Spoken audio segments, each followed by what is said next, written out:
నమస్తే welcome to BCN news. నా పేరు మానస. ముందుగా బీసీఎన్ ప్రేక్షకులకు శ్రావణ శుక్రవారం వరలక్ష్మి వ్రత శుభాకాంక్షలు. ఇప్పుడు ముఖ్యాంశాలు. మంగళగిరిలో ఘనంగా జాతీయ చేనేత దినోత్సవ వేడుకలు. ప్రతి చేనేత కుటుంబానికి ఏటా 25,000 నేతన్న భరోసా కింద సాయం అందిస్తామన్న సీఎం చంద్రబాబు.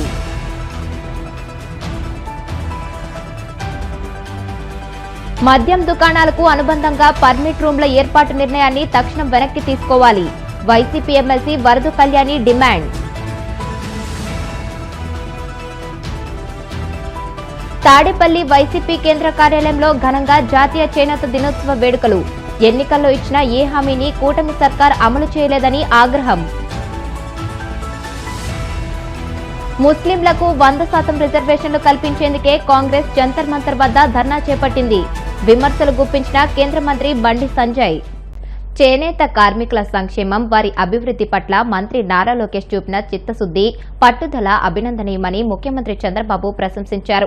ఓటమి పాలైనప్పటికీ మంగళగిరి ప్రజలను, ముఖ్యంగా నేతన్నలను అంటిపెట్టుకుని వారి కోసం పనిచేసిన లోకేష్ కృషి వల్లే ఈరోజు ప్రభుత్వం చేనేతలకు మరింత మేలు చేయగలుగుతుందని అన్నారు. మంగళగిరిలో జరిగిన 11వ జాతీయ చేనేత దినోత్సవంలో ముఖ్యమంత్రి పాల్గొన్నారు. ఈ సందర్భంగా చేనేత వర్గానికి కూటమి ప్రభుత్వం అండగా ఉంటుందని భరోసా ఇస్తూ పలు కీలక వరాలను ప్రకటించారు. మంత్రి నారా లోకేష్ మాట్లాడుతూ చేనేత కార్మికులను కేవలం కార్మికులుగా కాకుండా అద్భుతమైన డిజైన్లు సృష్టించే కళాకారులుగా గౌరవిస్తానని, వారి ఆదాయాన్ని రెట్టింపు చేయడమే తన లక్ష్యమని స్పష్టం చేశారు. 11వ జాతీయ చేనేత దినోత్సవం సందర్భంగా అందరికీ అభినందనలు, శుభాకాంక్షలు. భారతీయ శక్తికి, సంస్కృతికి, సాంప్రదాయానికి శతాబ్దాల క్రితమే ప్రపంచవ్యాప్తంగా ఖ్యాతి తెచ్చింది మన చేనేత. అటు నైపుణ్యం, ఇటు సృజనాత్మక శక్తి కలబోత మన చేనేత. అందులో మన తెలుగు నేల చేనేత వైభవానికి పుట్టెనిల్లు.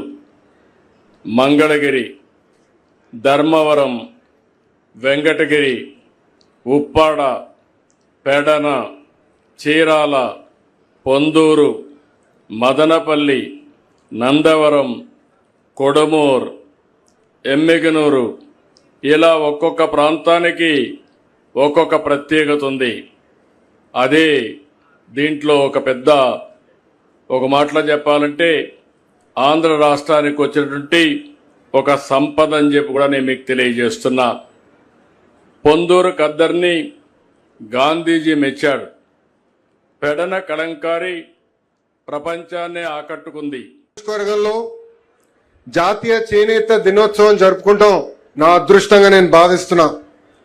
అందరూ చేనేతల్ని కార్మికులు అంటారు, కానీ చేనేత సోదరులు పడుతున్న కష్టాలు నేరుగా నేను చూశాను. దారానికి రంగెక్కించదాని దగ్గర నుంచి మగ్గాల పైన చేరనేసే వరకు అహర్నిశలు శ్రమిస్తారు, కష్టపడతారు, అద్భుతమైన డిజైన్స్ తీసుకొస్తారు. అందుకే నేతలందరినీ నేను చేనేత కళాకారులని ఈ సభాముఖంగా పిలుస్తున్నాను. 2019లో 21 రోజుల ముందర తెలుగుదేశం పార్టీ అభ్యర్థిగా మీ ముందరకు వచ్చా. మంగళగిరి నియోజకవర్గంలో 5,300 ఓట్లతో ఓడిపోయా. కానీ మంగళగిరి పట్టణం ఆనాడు నాకు 7,000 ఓట్ల మెజారిటీ ఇచ్చింది. ఆనాడే నిర్ణయించాను, మా చేనేత సోదరులు నా సొంత కుటుంబ సభ్యులని. ఓడిపోయిన మొదటి రోజు నాకు బాధ, ఆవేదన కలిగింది. కానీ రెండో రోజు నుంచి ఆ బాధ, ఆవేదన నాలో కసి పెంచింది.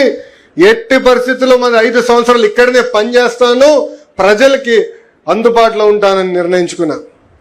చంద్రబాబు నాయుడు గారి సహకారంతో 26 సంక్షేమ అభివృద్ధి కార్యక్రమాలు ప్రతిపక్షంలో ఉంటూ మంగళగిరి నియోజకవర్గంలో మేము చేస్తాం జరిగింది. మంగళగిరిలో పద్మశాలి సోదరులకి 2 కుల వృత్తులు ఉంటాయి. ఒకటి చేనేత, రెండోది స్వర్ణకార వృత్తి. ప్రతిపక్షంలో ఉన్నప్పుడు చేనేత సోదరుల్ని ప్రోత్సహించడానికి 873 రాట్నాలు ఆనాడు ఉచితంగా అందించాం. మహిళలకు రాష్ట్ర వ్యాప్తంగా ఉచిత బస్సు ప్రయాణానికి అనుమతించాలని వైసీపీ మహిళా విభాగం రాష్ట్ర అధ్యక్షురాలు ఎమ్మెల్సీ వరదు కళ్యాణి డిమాండ్ చేశారు. కాకినాడలోని పార్టీ కార్యాలయంలో ఆమె మీడియాతో మాట్లాడుతూ ఎన్నికలకు ముందు అన్ని రకాల బస్సుల్లో ఉచిత ప్రయాణం చేయవచ్చని, నేను సేఫ్ డ్రైవర్గా ఉంటానని చెప్పిన చంద్రబాబు ఏడాది తర్వాత పథకాన్ని అమలు చేస్తూ దాన్ని 5 రకాల సర్వీసులకు మాత్రమే పరిమితం చేయడం తగదని ఆమె ఆగ్రహం వ్యక్తం చేశారు. దీంతో పాటు 5 లక్షలు చెల్లించి మద్యం దుకాణాలకు అనుబంధంగా పర్మిట్ రూమ్లకు అనుమతించడాన్ని వైసీపీ వ్యతిరేకిస్తుందని ఆమె స్పష్టం చేశారు. ఒక పక్క లిక్కర్ వల్ల రాష్ట్రంలో మహిళల మీద జరుగుతున్న నేరాలు పెరిగిపోతున్నాయని తెలిసి కూడా మహిళా మంత్రులు అలాంటి నిర్ణయానికి ఎలా ఆమోదం తెలిపారని ప్రశ్నించారు. ఎన్నికల టైంలో వీళ్ళు ఎక్కడికి వెళ్ళినా బస్సు ఫ్రీ ఫ్రీ ఫ్రీ అని చెప్పారు. ఇప్పుడు చూస్తే తూచ్ తూచ్ తూచ్ అన్న టైప్గా చెప్తూ ఉండే పరిస్థితి మనం చూస్తూ ఉన్నాము. కేవలం 5 రకాల బస్సుల్లోనే ఫ్రీ బస్ అంట. ఎంత దారుణంగా మహిళలు మోసం చేస్తున్నారో మనం అర్థం చేసుకోవచ్చు. అసలు మహిళల్ని ప్రజల్ని మోసం చేయడంలో వీళ్ళకి ఒక చాలా పెద్ద ట్రాక్ రికార్డు ఉంది. 3 సార్లు గతంలో ముఖ్యమంత్రి అయిన చంద్రబాబు నాయుడు గారు దారుణంగా ప్రజల్ని నెట్టనిలువుగా మోసం చేసి 4వసారి ఎన్నికలకు వచ్చినప్పుడు గతంలో తప్పైపోయింది, నేను మోసం చేశాను, ఈసారి మాత్రం ఇచ్చిన హామీలన్నీ అమలు చేస్తాను, నమ్మి ఓట్లేయండి అని చెప్తే 4వసారి ప్రజలు నమ్మి ఓట్లేశారు. ఓట్లేస్తే ఈసారి కూడా అదే విధంగా ప్రజల్ని, ముఖ్యంగా మహిళల్ని నెట్టనిలువుగా మోసం చేయడం జరిగింది.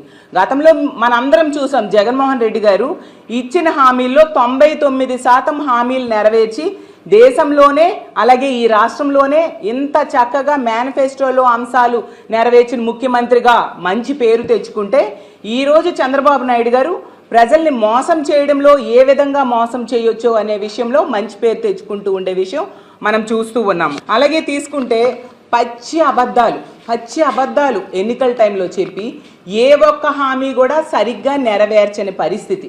సూపర్ 6లు, సూపర్ 7లు అంటూ ప్రజలకి హామీలు ఇచ్చి గతంలో జగన్మోహన్ రెడ్డి గారు ఇచ్చిన పథకాల కంటే ఎక్కువ పథకాలు ఇస్తానని చెప్పి ప్రజల్ని, ముఖ్యంగా మహిళల్ని మభ్యపెట్టి వీళ్ళు ఏం చెప్పుకున్నారు యాడ్స్లో, తిరుపతి, కాణిపాకం, శ్రీకాళహస్తి, విజయవాడ, అన్నవరం, సింహాచలం ఈ మొక్కులన్నీ కూడా కూటమి ప్రభుత్వంలో అభ్యర్థులకి, కూటమి వాళ్ళకి ఓట్లు వేస్తే ఆ ప్రభుత్వం జూన్ 4వ తేదీన వచ్చాక మొక్కులన్నీ ఫ్రీగా తీర్చేసుకోవచ్చు అనేసి.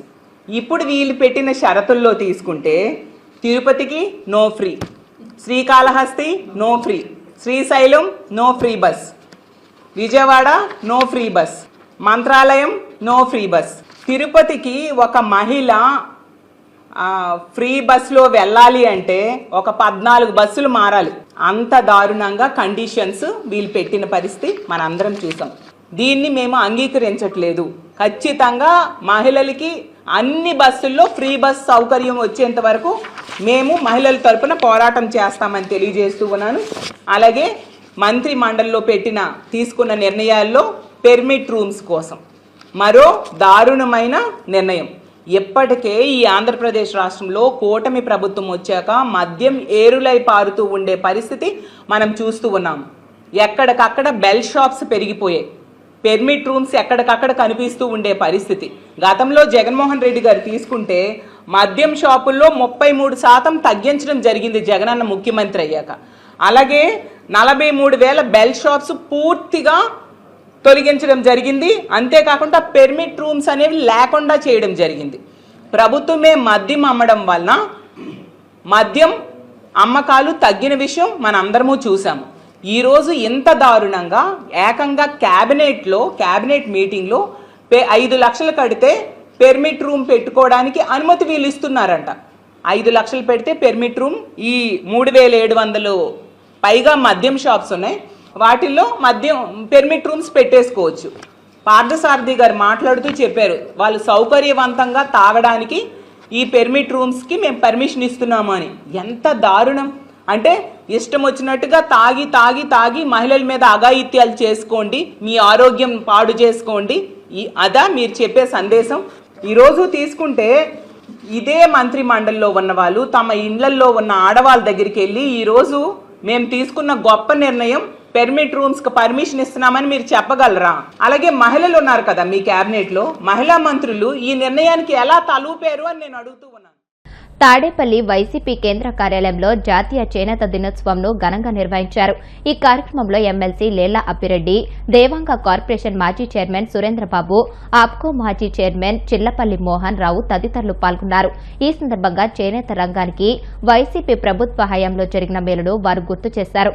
కూటమి ప్రభుత్వం ఏర్పడిన తర్వాత చేనేత రంగానికి చీకటి రోజులు వచ్చాయని మండిపడ్డారు. చేనేత కార్మికులకు ఎన్నికలకు ముందు ఇచ్చిన ఏ ఒక్క హామీని కూడా ఈ ప్రభుత్వం పూర్తిగా అమలు చేయలేదని ఆగ్రహం వ్యక్తం చేశారు. బట్టల్ని నేర్చి వాళ్ళని సమాజానికి అందించడంలో కీలకమైనటువంటి పాత్ర పోషించినటువంటి ఆ వర్గం ఇవాళ పరిపాలకుల నిర్లక్ష్యం వల్ల పరిపాలకులు ఇవాళ ఎందుకంటే ఎన్నికలకు ముందు వాళ్ళు చేసినటువంటి వాగ్దానాలు ఓట్లు వేయించుకున్న తర్వాత ఆ వర్గాన్ని ఏ విధంగా మోసం చేస్తున్నటువంటి పరిస్థితులు కూడా ఆలోచన చేయవలసినటువంటి పరిస్థితులు కూడా ఇవాళ ఉన్నాయి. 2014లో చెప్పారు సేమ్ రిపీట్, చేనేతలకి జీఎస్టీ రద్దు చేస్తా, ఉచిత విద్య ఇస్తా, అనేక రకాలుగా వాళ్ళని ఆదుకోవడానికి అనేక రకాలుగా ప్రయత్నాలు చేస్తానని చెప్పినటువంటి ప్రభుత్వం ఆ రోజు చేనేత వర్గానికి రాష్ట్ర వ్యాప్తంగా కేటాయించినటువంటి నిధులు ఇందాక చెప్పినట్లుగా సుమారు 450 కోట్లు నిధులు కేటాయించినటువంటి పరిస్థితులు ఉన్నాయి. అదే జగన్మోహన్ రెడ్డి గారు 2019లో అధికారాన్ని చేపట్టిన తర్వాత ఈ 5 సంవత్సరాల కాలంలో సుమారు 3700 కోట్ల పైచులుకుల్ని వివిధ కార్యక్రమాల పేరుతో నవరత్నాలు, నేతన్న నేస్తమో, లేకపోతే నేతలకు సంబంధించినటువంటి ఆప్కోకు సంబంధించినటువంటి నిధుల్ని విడుదల చేయటమో, రకరకాల కార్యక్రమాల పేరుతో సుమారుగా 3700 పైచిలుకు కోట్ల రూపాయలని కేటాయించినటువంటి పరిస్థితులు కూడా మనం ఈ సందర్భంగా గుర్తు తెచ్చుకోవాలి.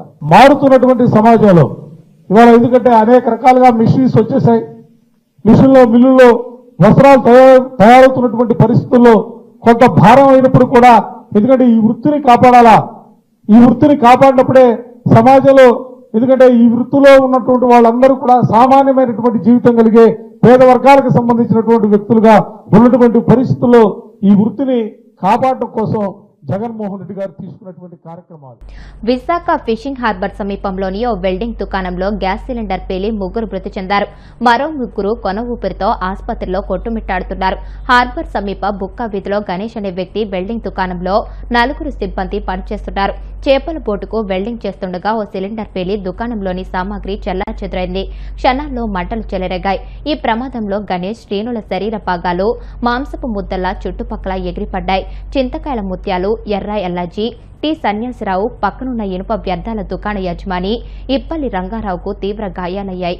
ఈ 4 కాలిన గాయాలతో రోడ్డుపై నడుస్తూ కుప్పకూలిన దృశ్యాలు కుకుర్పాటుకు గురిచేశాయి. క్షతగాత్రులను కేజీహెచ్కు తరలించగా చికిత్స పొందుతూ మృతి చెందాడు. ఈరోజు విశాఖపట్నం జిల్లా విశాఖపట్నం నగరంలో హార్బర్ సమీపంలో ఉన్న బుక్క వీధి ప్రాంతంలో ఒక షాప్లో సిలిండర్ పేలడం జరిగింది. ఆ సిలిండర్ పేలడం వల్ల 2 స్పాట్లోనే చనిపోవడం జరిగింది.